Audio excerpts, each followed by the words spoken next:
नमस्कार, मैं हूं आपके साथ ज्योति जायसवाल और आप देख रहे हैं LR न्यूज। आइए बढ़ते हैं खबर की ओर। लोकसभा सीट कौशाम्बी से भाजपा उम्मीदवार विनोद सोनकर के समर्थन में मुख्यमंत्री योगी आदित्यनाथ ने जनसभा को संबोधित किया। सीएम योगी ने 3 चरण के चुनाव का रुझान सामने रखकर देश के अंदर एक बार फिर मोदी सरकार का नारा देकर अपने भाषण की शुरुआत की। मुख्यमंत्री ने 10 वर्ष में पीएम मोदी के नेतृत्व कायाकल्प किए जाने की बात कही। 10 साल पहले भारत की तस्वीर सामने रखकर उन्होंने कहा, गरीबी भूख से आम आदमी मरता था, किसान आत्महत्या करते थे, युवक पलायन कर रहे थे, बेटी व्यापारी सुरक्षित नहीं थे, जगह जगह विस्फोट होते थे, देश में पहचान का संकट था। लेकिन अब भारत बदल गया है, देश का सम्मान पूरा विश्व करता है। पीएम मोदी के भारत की तस्वीर सामने रखे हुए पीएम मोदी के नेतृत्व कुशलता को बताते हुए उन्होंने कहा कि अब भारत में कोई भी पटाखा भी फूटता है तो पाकिस्तान सफाई देता है कि हम नहीं हैं, हम किसी को छेड़ते नहीं और कोई छेड़ता है तो छोड़ते नहीं। वंदे वंदे महात्मा बुद्ध के संदेशों और जैन तीर्थंकरों की साधना से पवित्र जनपद कौशाम्बी की इस धरा को कोटि कोटि नमन करते हुए इतनी भीषण गर्मी में भी जिस उत्साह के साथ मेरे कौशाम्बी की जनता जनार्दन और कार्यकर्ता जहां पर उपस्थित हैं, इसके लिए मैं आप सबका हृदय से अभिनंदन करता हूं, स्वागत करता हूं। मंच पर उपस्थित प्रदेश सरकार में मेरे मंत्रिमंडल के सहयोगी श्री जसवंत सैनी जी, लोकप्रिय सांसद और अनुसूचित जाति मोर्चा के राष्ट्रीय अध्यक्ष श्री विनोद सोनकर जी, भारतीय जनता पार्टी के जिला के अध्यक्ष श्री धर्मराज मौर्य जी, लोकसभा के प्रभारी श्री रणजीत कुशवाहा जी, लोकसभा के संयोजक श्री राकेश पांडे जी, जिला प्रभारी श्री अवधेश गुप्ता जी, लोकसभा के प्रवासी प्रभास शंकर कुशवाहा जी, पूर्व विधायक श्री लाल बहादुर जी, संजय गुप्ता जी, शीतला प्रसाद पटेल जी, जिला पंचायत अध्यक्ष श्रीमती कल्पना सोनकर जी, अध्यक्ष नगर पालिका मंजनपुर श्री प्रेम सरोज जी, कविता पासी जी, महेश मोदी जी और मंच पर अपना आशीर्वाद प्रदान करने के लिए आए काशी के संत श्री सत्वा बाबा महामंडेश्वर संतोष दास जी और कौशाम्बी के मेरे सभी उपस्थित बहन और भाइयों, इतनी भीषण गर्मी के बाद भी आपका उत्साह अभिनंदनीय है। मैं आप सबका हृदय से स्वागत करता हूं। बहनों भाइयों, लोकतंत्र के महापर्व के 4 चरण पूरे हो चुके हैं, अभी 3 चरण बाकी है, लेकिन रुझान अभी से प्राप्त हो गए हैं। हर एक को पता है कि 4 जून को क्या होने जा रहा है। 4 जून के लिए अभी से उत्साह की तैयारी करिए। पूरे देश के अंदर एक ही स्वर गूंज रहा है, एक ही नारा गूंज रहा है और वह स्वर है और वह नारा है कि फिर एक बार, फिर एक बार, फिर एक बार, बहनों भाइयों, फिर एक बार मोदी सरकार का जो संकल्प है, आखिर जनता जनार्दन ने इसे अपना संकल्प इस नारे के साथ क्यों जोड़ा? इसका कारण जरूर होगा। इसका कारण है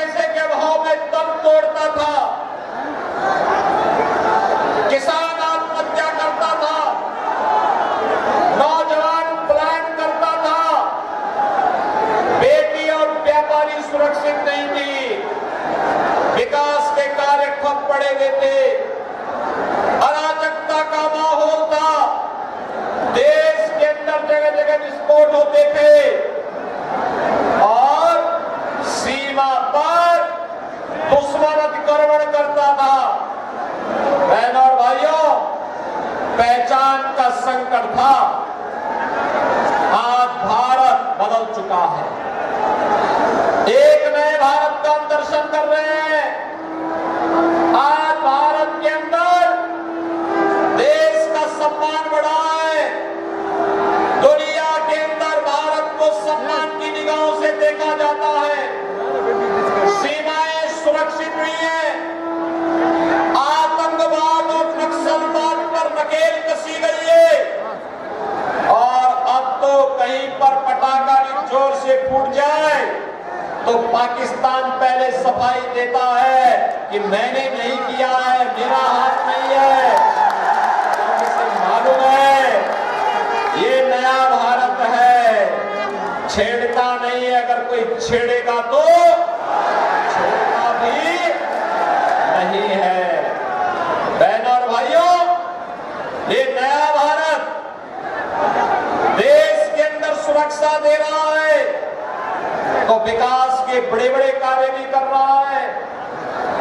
मेडिकल कॉलेज बन रहे हैं, आईआईटी, आईएम बन रहे हैं, एम्स बन रहे हैं, एनआईटी और ट्रिपल आईटी बन रहे हैं, वर्ल्ड क्लास यूनिवर्सिटी का स्थापना हो रही है, पर्यटन विकास के नए नए प्रतिष्ठान स्थापित हो रहे हैं, हर घर नल की योजना भी लागू हो रही है।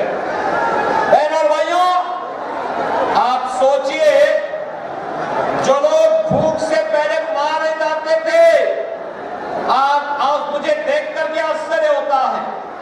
कल कांग्रेस के अध्यक्ष और समाजवादी पार्टी के अध्यक्ष की प्रेस वार्ता थी। इनकी प्रेस वार्ता में क्या कहते हैं? कहते हैं राशन फ्री देंगे। अरे जब सत्ता थी तब तो कुछ किए नहीं, तब तो गरीब को भूखों मार रहे थे। समाजवादी पार्टी कहते कि आटा और डाटा फ्री देंगे। अरे जब सत्ता थी तब तो माफिया के शागिर्द बन करके कहीं खनन माफिया, कहीं भू माफिया, कहीं पर राशन माफिया हावी होकर के गरीब के हिस्से को हड़प जाता था, तब इनकी जवान सिरी रहती थी। आज इसे मालूम है कि माफिया मुक्त उत्तर प्रदेश में माफिया की कोई जगह नहीं है, इसीलिए अब चिल्ला रहे हैं कि आटा डाटा फ्री में दे। क्योंकि इसे मालूम है कि इन्हें कभी आना नहीं है वापस, अब आना नहीं है, इसलिए अभी से ये लोग परेशान हैं। क्योंकि इन्हें मालूम है कि यह चुनाव जैसे ही कांग्रेस सपा का गठबंधन हारेगा, अगले चुनाव तक जनता इनका नाम भी भूल जाएगी और उसके बाद ये चुनाव लड़ने की स्थिति में नहीं रहने वाले। बहनों और भाइयों, आप देख सकते हैं 80 करोड़ लोग फ्री में राशन ले रहे हैं देश के अंदर। 60 करोड़ लोगों को 5 लाख रुपए का आयुष्मान भारत की सुविधा मिल रही है। किसी भी हॉस्पिटल में जाइए, फ्री में उपचार। 50 करोड़ गरीबों के लिए 50 करोड़ गरीबों के जनधन अकाउंट खुल गए हैं। मुझे याद है जब यहाँ एक विस्फोट की घटना हुई थी, पटाखा विस्फोट हुआ था, कई लोग मरे थे। यही विनोद सोनकर ने मुझे फोन किया था कि आप मुख्यमंत्री राहत कोष से पैसा दे दीजिए। मैंने कहा उनके अकाउंट भेज दीजिए, हम पैसा तत्काल भेज देते हैं। और बहनों भाइयों, हमने पैसा सीधे भेज दिया। आज कोई बीमार जिसके पास आयुष्मान का कार्ड नहीं है, अगर एक विनोद सोनकर हो, संजय गुप्ता हो या फिर हमारे जितने भी पूर्व विधायक हैं, इनमें से कोई कह देता है या कोई पदाधिकारी कह देता है कि ये पैसा, इसको इतना पैसा चाहिए, कार्ड नहीं है, तो मैं कहता हूं उसका एस्टिमेट भेज दीजिए, पूरा पैसा मैं मुख्यमंत्री राहत कोष से भेज के कहता हूं आराम से उपचार कराओ, आपकी सरकार है।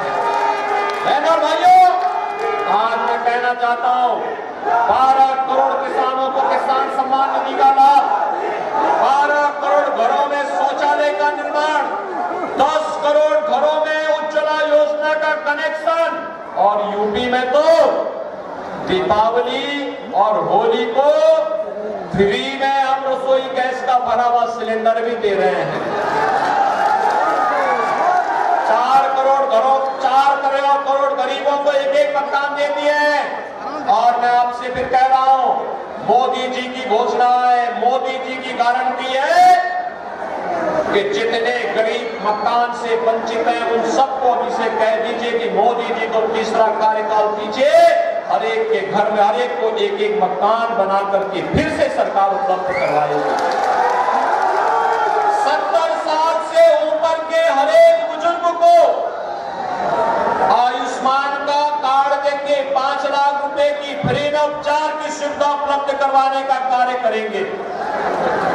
और भारत के अंदर बाबा साहब भीमराव अंबेडकर के संविधान को प्रभावी ढंग से लागू करते हुए एक देश में एक प्रधान एक विधान की नीति पर चलते हुए समान नागरिक कानून भी लागू करेंगे।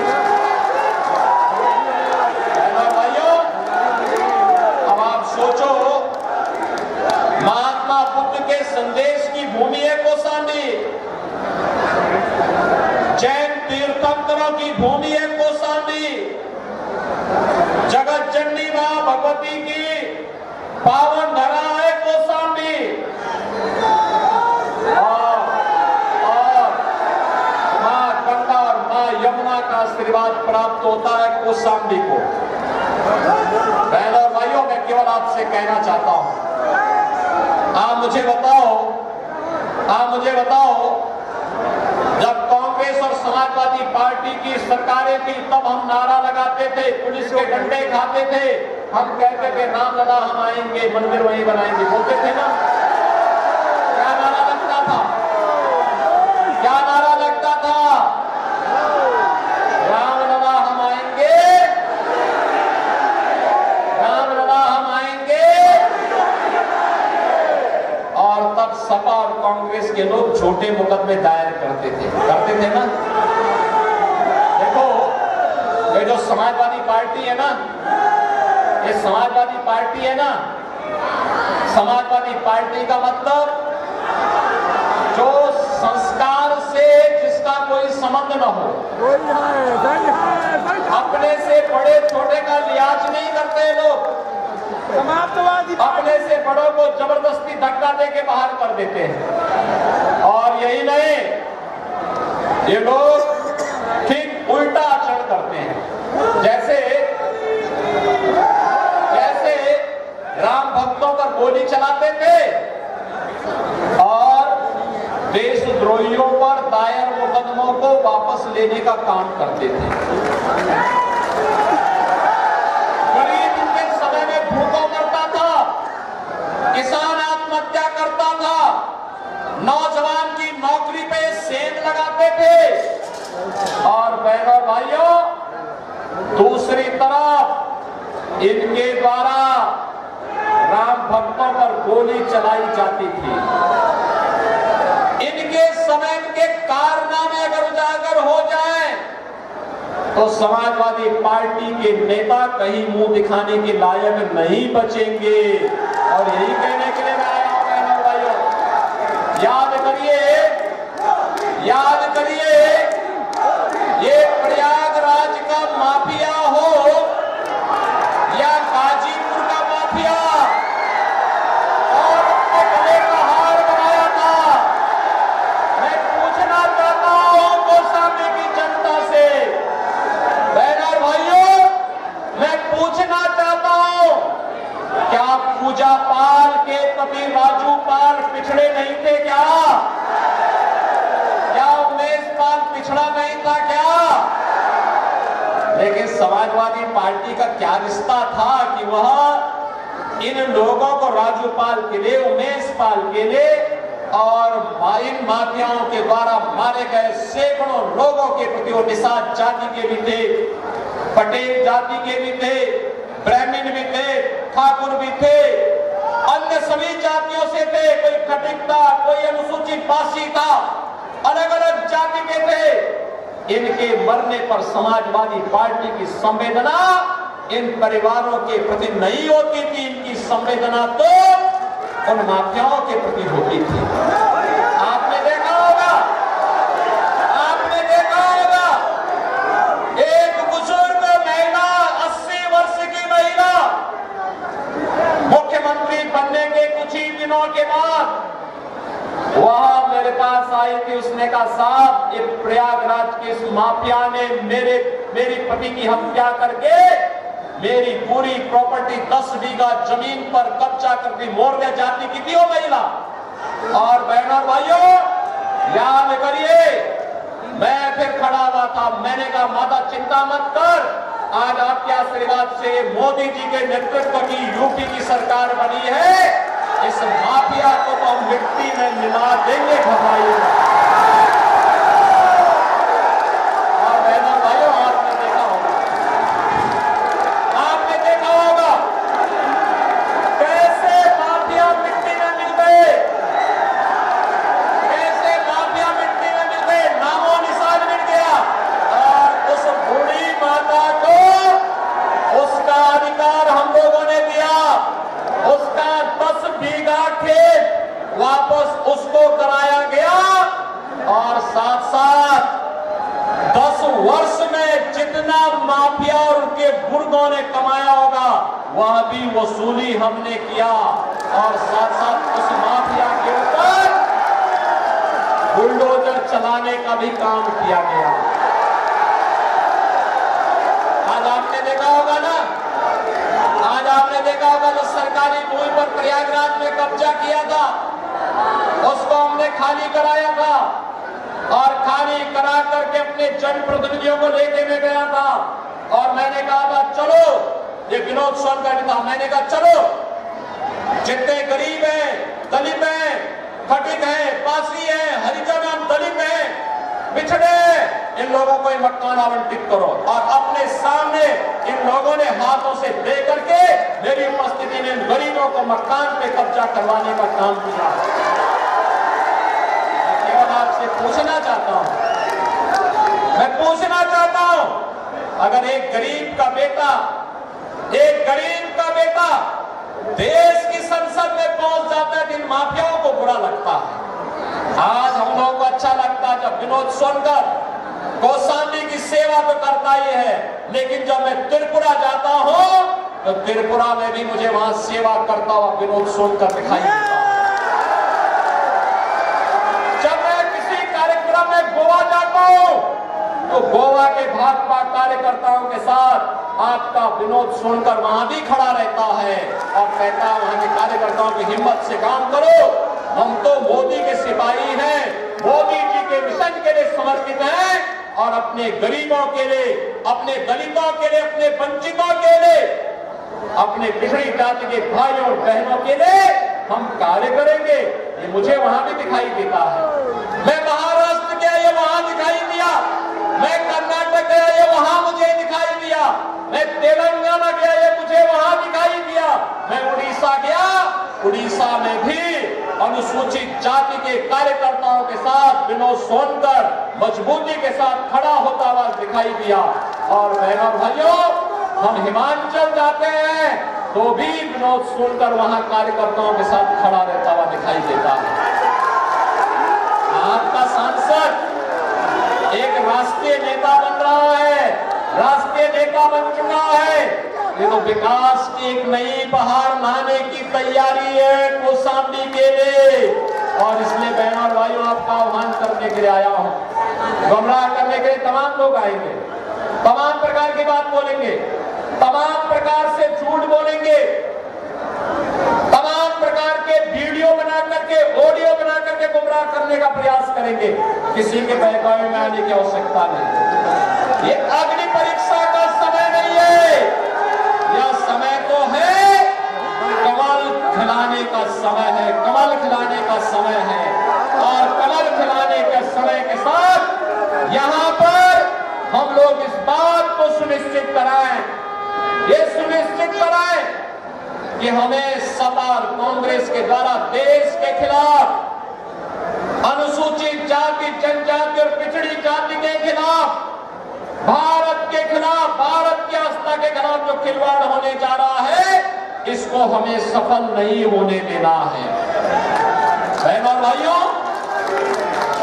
भाइयों, ये सपा और कांग्रेस का गठबंधन जब भी हुआ है, ये महामारी का कारण बना है। ये लोग अपने आप में ही महापातक के कारण है। इन लोगों के पापाचार देश के लिए खतरनाक है, मंसूबे खतरनाक है। याद करिए, यूपीए की सरकार थी, कांग्रेस नेतृत्व की यूपीए की सरकार थी, और यूपीए की सरकार के समय कांग्रेस को समाजवादी पार्टी और बहुजन समाजवादी पार्टी समर्थन कर रही थी। तो अब इन्होंने क्या किया था? इन्होंने पहले जस्टिस रंगनाथ के नेतृत्व में एक कमेटी गठित की, और कमेटी ने क्या संस्तुति की थी? उसने संस्तुति की थी कि पटेल को, मौर्य को, अपने हिंदू की निषादों को, यादवों को मिलने वाले आरक्षण में से 6% आरक्षण मुसलमानों को दे दिया जाए। भारतीय जनता पार्टी ने विरोध किया, कहा कि नहीं, धर्म के आधार पर आरक्षण नहीं हो सकता है, हमारी पिछड़ी जाति के अधिकारों को कोई नहीं ले सकता है। उस रिपोर्ट को हम लोगों ने लागू नहीं होने दिया था। मैं सांसद था तब, और बहनों और भाइयों, फिर इन्होंने जस्टिस राजेंद्र सज्जन की कमेटी बनाई।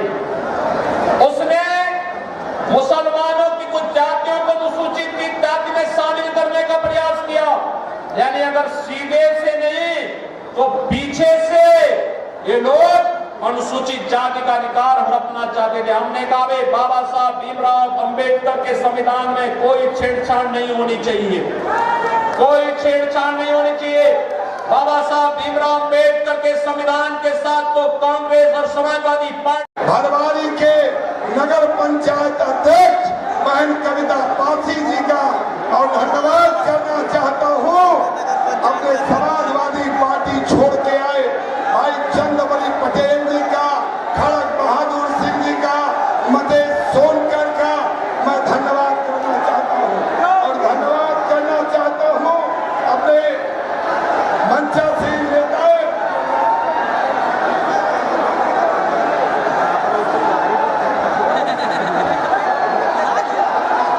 फिलहाल के लिए इतना ही। देश दुनिया की तमाम छोटी बड़ी खबरों के लिए बने रहे हमारे साथ, देखते रहें LR न्यूज।